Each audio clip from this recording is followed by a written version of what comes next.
there's a huge need across electricity network operators to know where assets are going to connect in order to inform that future investment planning. Where's the network going to be upgraded and when? That's something that we're really keen to engage with more utilities on, both in the UK, but also outside in Europe, in Asia, in the US. We see a lot of these problems being replicated there.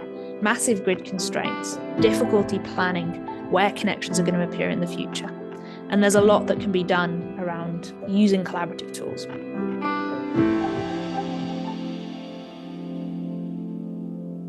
Welcome back to the Decarb Connect podcast. This week, I am revisiting and building on a former recording that I did with Lily Cairns-Haylor, who's co-founder and head of product at Advanced Infrastructure here in the UK. Lily, welcome back. We are going to be talking about how Advanced Infrastructure is applying data and analytics to energy transition projects and really looking at how they can help great partnerships form between, well, in this case, we're going to talk about public sector and the various stakeholders, whether it's industrial or other, that they're engaged with. So great to have you back and looking forward to getting into this. Thanks very much for having me, Alex. It's really great to be here. So for those who didn't yet, and I hope you'll do your homework and go back and listen to that first episode, but for those who didn't hear the first podcast recording, which I think is a good 18 months ago, Lily, do you think you could just give a bit of a background to you, how you came to co-found Advanced Infrastructure, and just give us a bit of an intro of how you found yourself at this point in time? So I'm the head of product and one of the co-founders at Advanced Infrastructure. Me and my other two co-founders came together about 3 years ago. And what really united us was this shared frustration that the energy transition and energy transition projects shouldn't be blocked by things as simple as data. So data collection, data understanding, and collaboration. That those are really the bedrocks of sort of any energy transition project. And it shouldn't be trying to set that up that delays the start of a project. It should be the far more complicated and sophisticated work that takes up the time. But what we saw 3 years ago was that really wasn't happening, and that project after project was either being delayed or cancelled because of these really basic issues. And what was your background before that? Again, just as a reminder to those who, but also a bit of info for those who didn't hear that first episode. So my background has been in startups and tech, looking at data and analytics across a couple of different sectors before I moved into the energy sector. So not always in the climate space then. So tell me, what was that moment in time? Because I feel like everybody that has come into decarbonisation or climate issues in the last 5 or 8 years or so, there was a moment when something clicked and changed. Is there a moment that kind of speaks to you in that way? It was shortly before we founded the company, and I was working on a smart local energy system demonstrator, I think funded by Innovate UK through PIFA. We were working across heat, transport, and generation across a local region and bringing in, it must have been at least half a dozen different stakeholders. And it was a really challenging and dynamic project, but you could really see the potential for different stakeholders to come together and have a real impact in changing a local area and changing the landscape. And it was something that I found really motivating. I just want to take this opportunity to thank our production partner and sponsor, Jano Media, for their support in delivering the Decarb Connect podcast. Over the last few years, they've helped us to facilitate great conversations that connect us with our audience, and their skills and expertise mean that we get to concentrate exclusively on generating the content, the conversations that engage, inform, and inspire.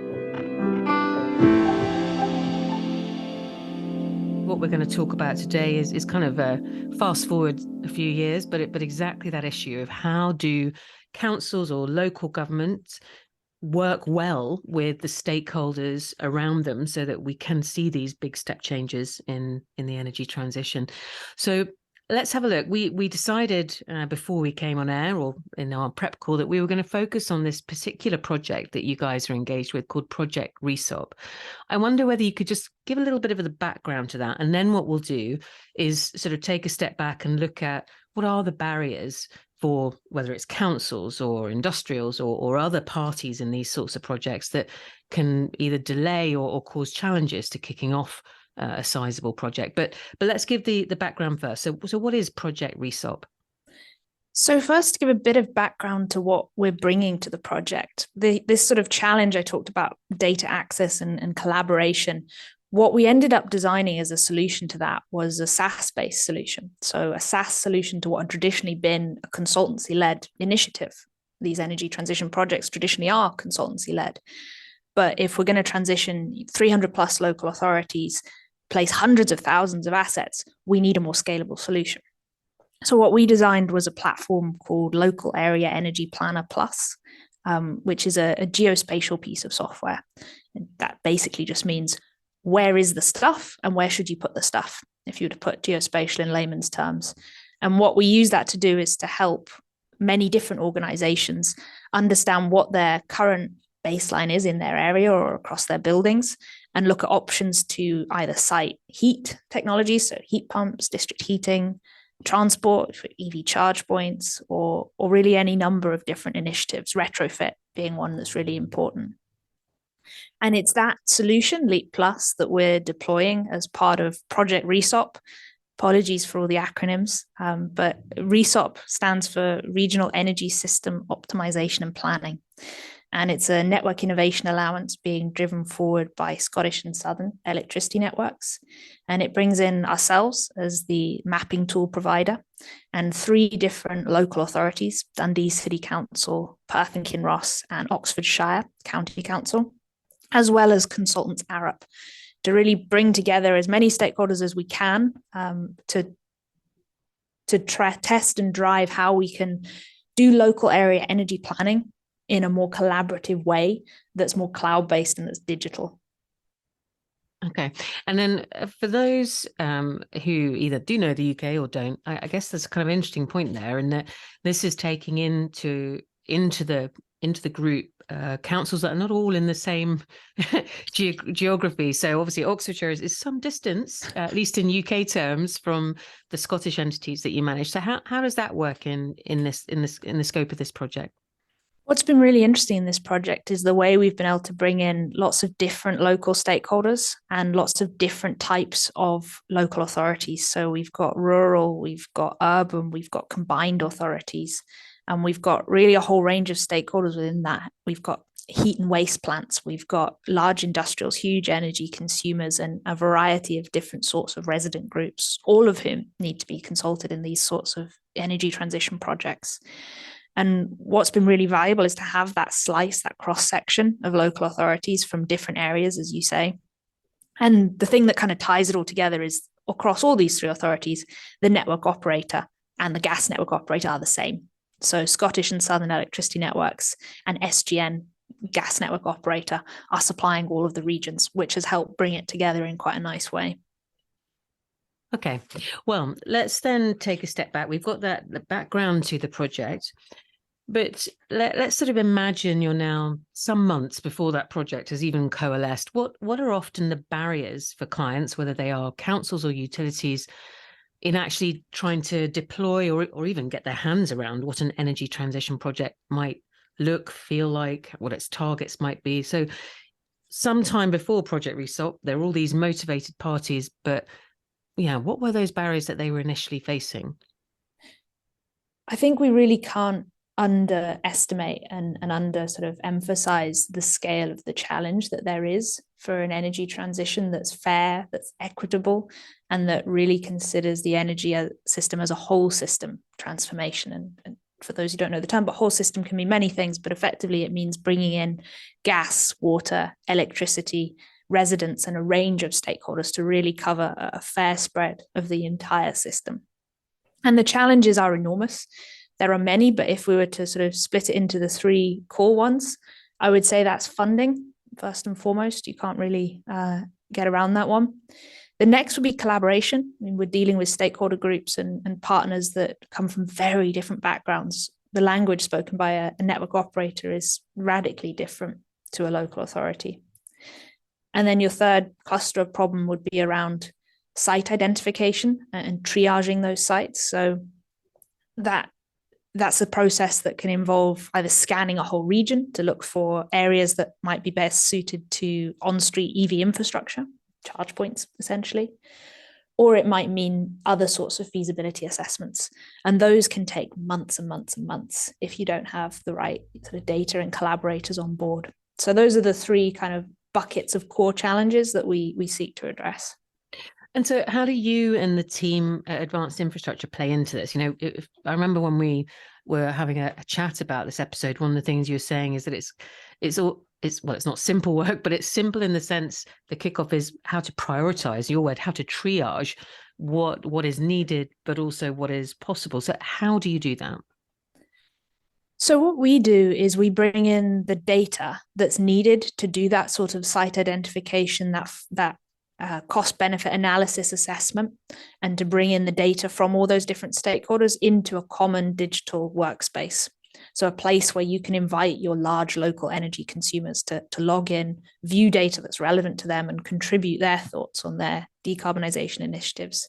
Same for local residents, same for your gas network operator, same for your electricity network operator. Bringing everyone to that common digital workspace can rapidly help alleviate some of those early blockers that you have around data access and site selection. And that's the simple summary. Obviously, collecting the data, building it, that's an entirely different sort of kettle of fish. But that's the starting point that we operate from, is getting everything in one place. Okay, so we'll talk about these challenges that you've mentioned a little bit more. The collaboration piece is one that really interests me, because just in our own Decarb Connect world, I would say in the last 6 to 8 months, 6 months even really, collaboration and partnerships really has been this just more and more where the concern, where the opportunity, where the excitement has been. So what is this SaaS environment that enables a bit more collaboration? And as much as you can on an audio podcast, can you kind of give a bit of a description of, if I'm an industrial, if I'm a utility, if I'm a council, if I'm one of these stakeholders, what is it that I'm able to see and access, and how does that simplify my world? So I mentioned earlier the sort of basic summary of geoplanning, and what it is basically translates to, where is it and where should I put it? And that means that when you log in, what you first see is a map of your local area and several hundred different data layers around network constraints, building stock, building fabric, energy demand, network topologies for gas, for water, for electricity. And that's data that you can overlay onto the map. You can filter down to specific regions. You can look at where they intersect with one another. And you can then use that to build up slightly more complex queries and analysis around what would happen if I did this, or what's my total capacity. So for example, across my council-owned buildings or my corporate-owned buildings, what's the total potential for rooftop PV? Would be a typical sort of query that users can input and pull out of the platform. And so in practical terms, they are looking at this obviously in their own locations, their own sites. How are you involved in sort of bringing them together for the discussions, for the kind of decision making around that information and that data?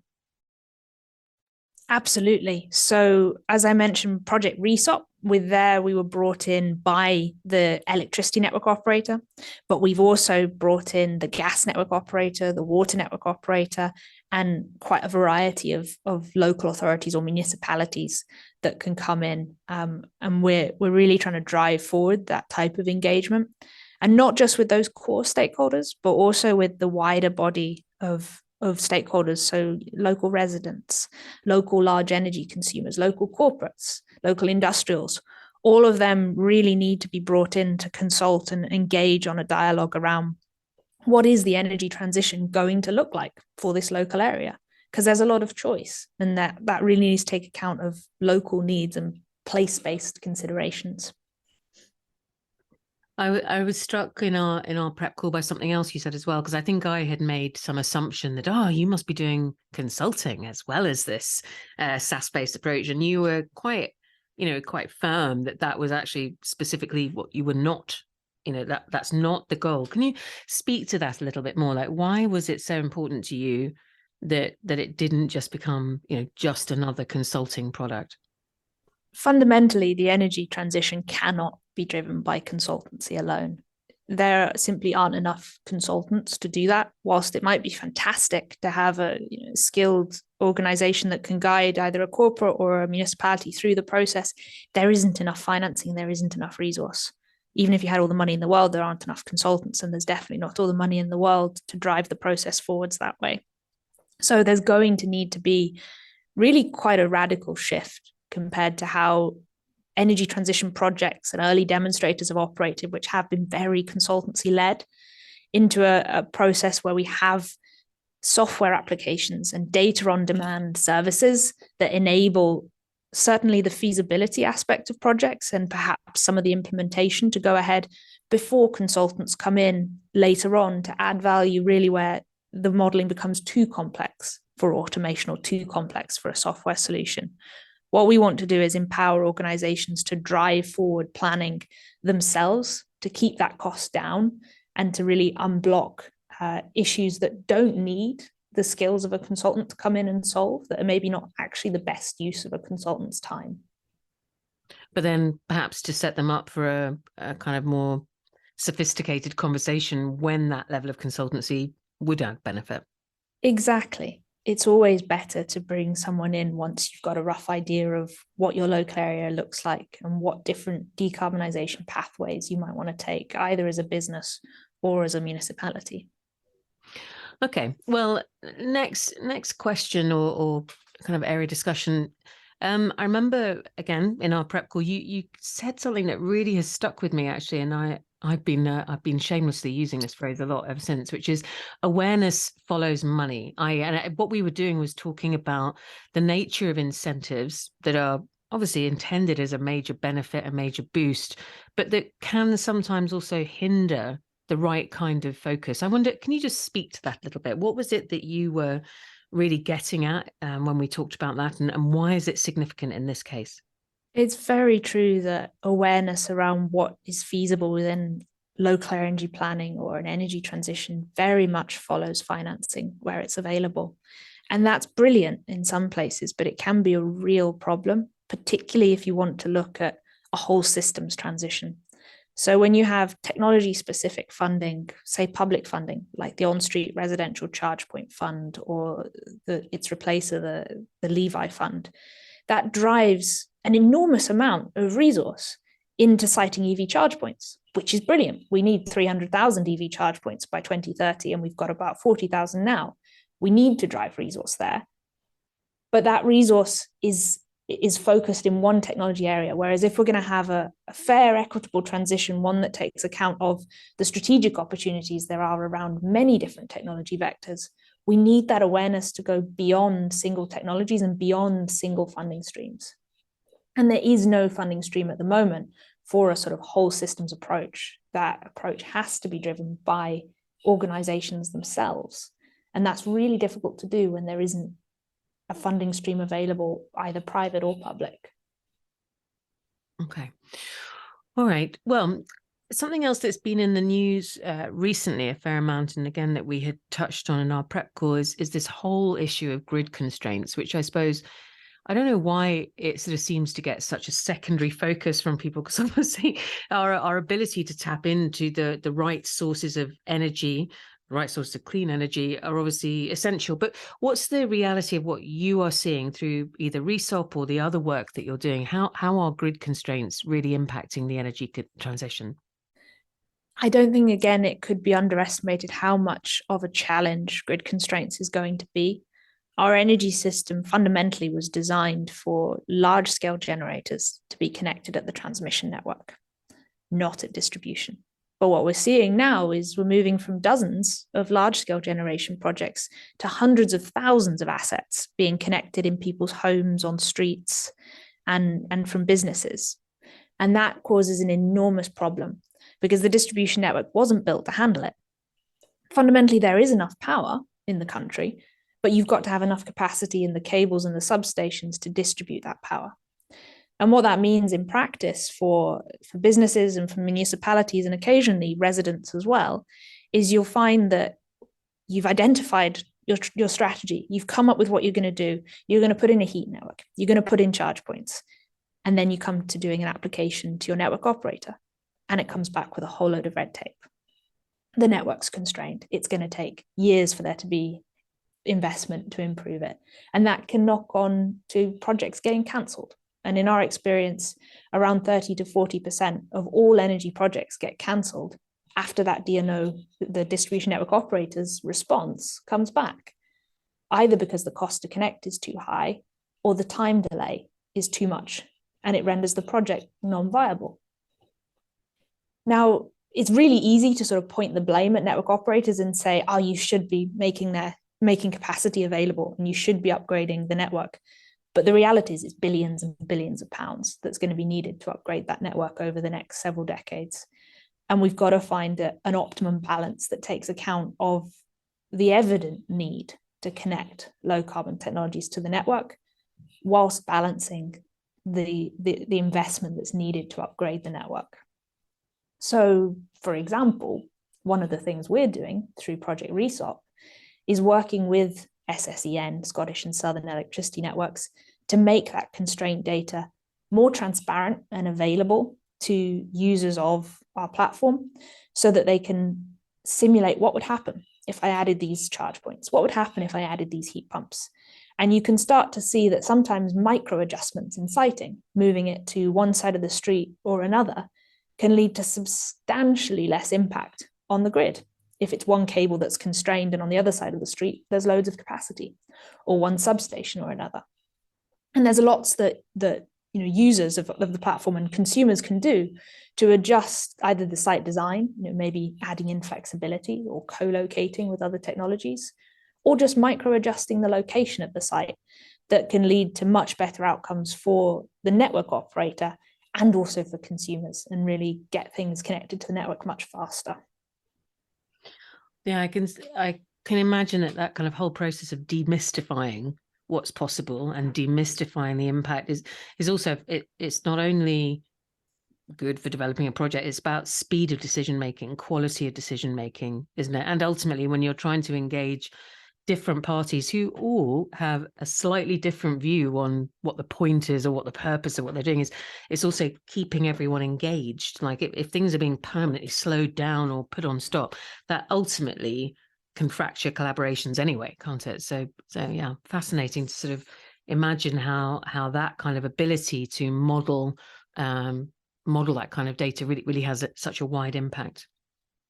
So absolutely, yeah, just understanding that okay, I'll be delayed here, but I'll be delayed by this much, and understanding that critically before you've even applied to your network operator, because that's a process that can in itself take a month or more. And if you can have that information without going through the process, you're saving everybody time. Yeah.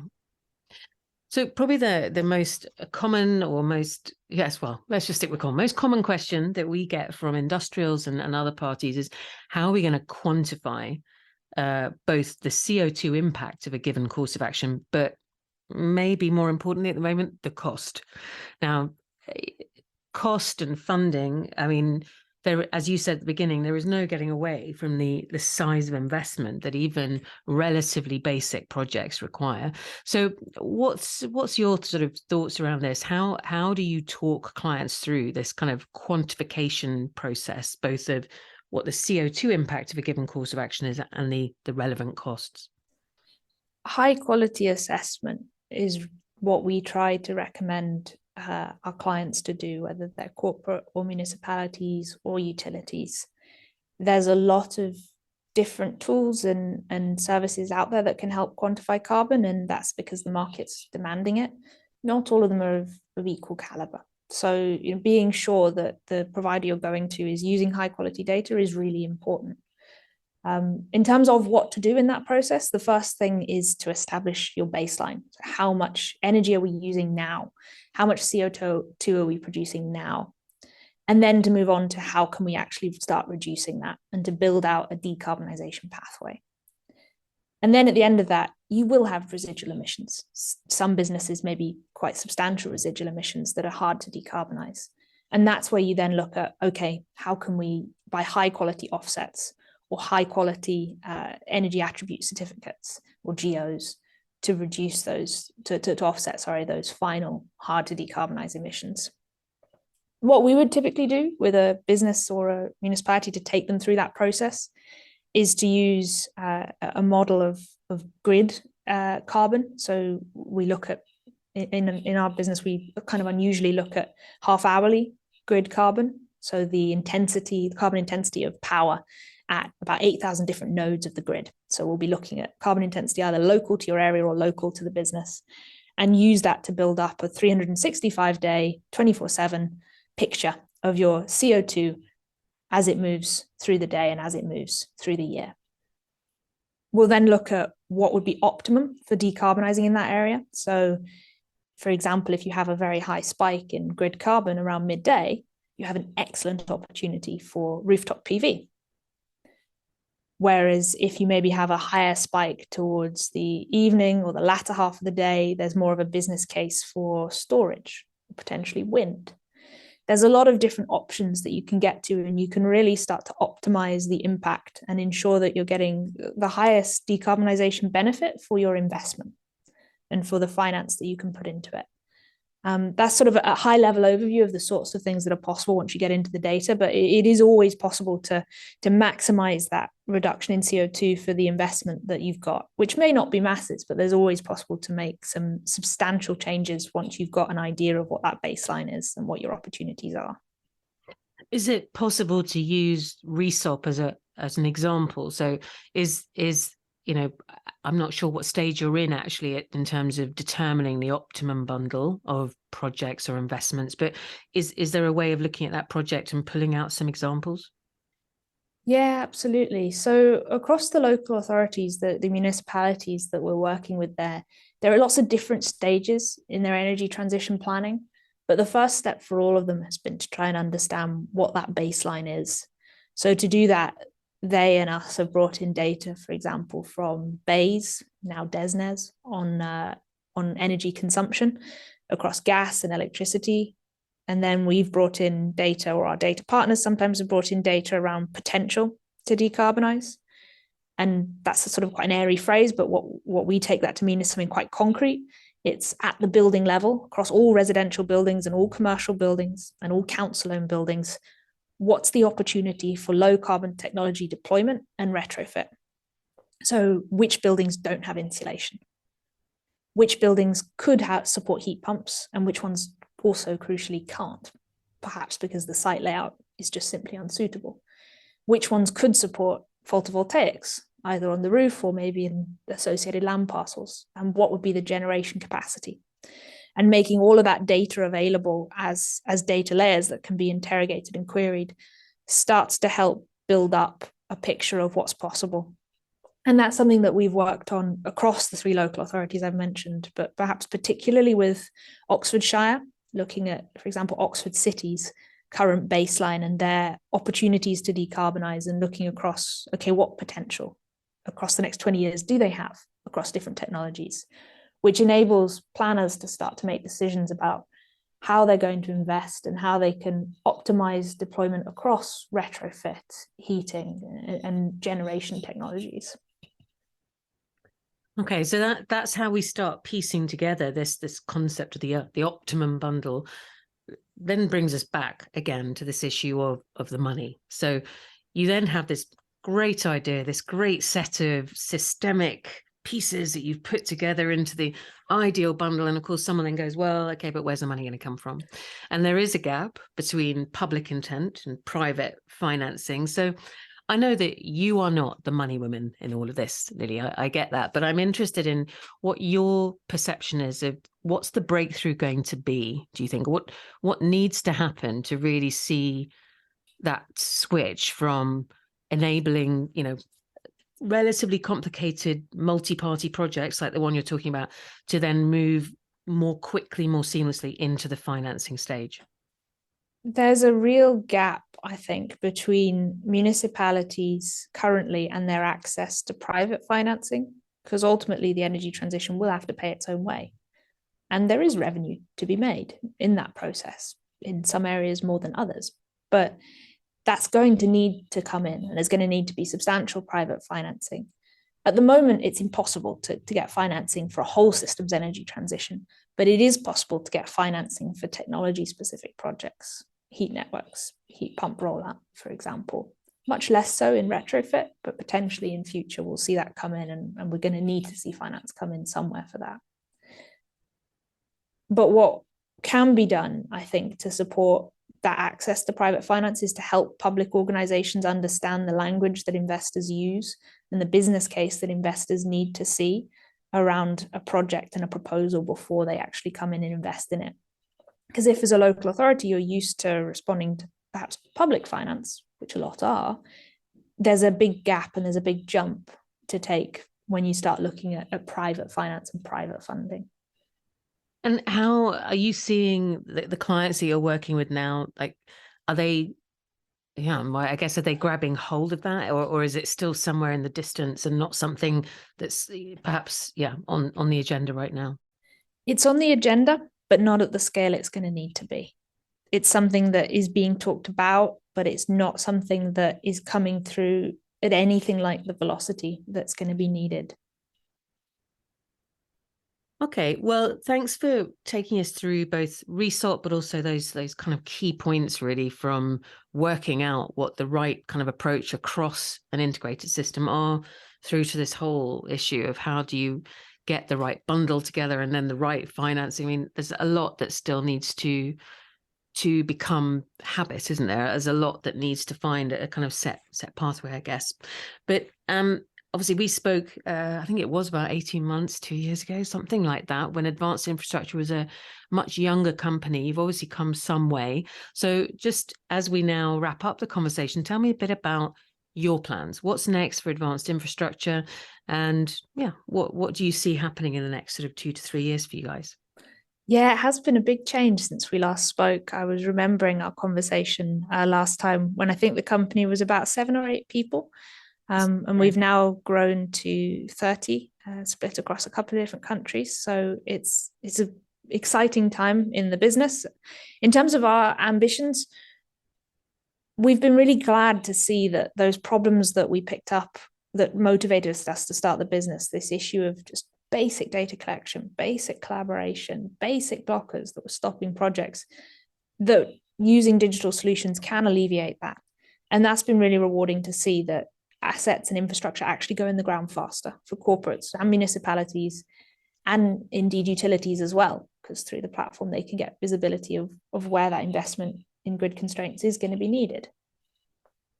And our intention is to roll out this platform more broadly across the UK and in the EU, and try and keep that cost as low as we possibly can for municipalities to access it, and also to do the same for the private organizations that are working in this sector. And what would you say? So you've got an audience here, whether it's investors, hopefully some municipalities, definitely industrials and utilities. What's the call to action from your view of all the possibilities and challenges around the energy transition? What is it that you would say to the audience? To speak to 2 sectors we've maybe spoken about slightly less over the course of this podcast, but who are really critical: industrials and utilities. Utilities we talked about a bit, so to touch on them first, there's a huge need across electricity network operators to know where assets are going to connect in order to inform that future investment planning. Where's the network going to be upgraded and when? That's something that we're really keen to engage with more utilities on, both in the UK, but also outside in Europe, in Asia, in the US. We see a lot of these problems being replicated there. Massive grid constraints, difficulty planning where connections are going to appear in the future. And there's a lot that can be done around using collaborative tools. So we're really keen to engage with those. The second sector that we maybe discussed slightly less that I mentioned, industrials.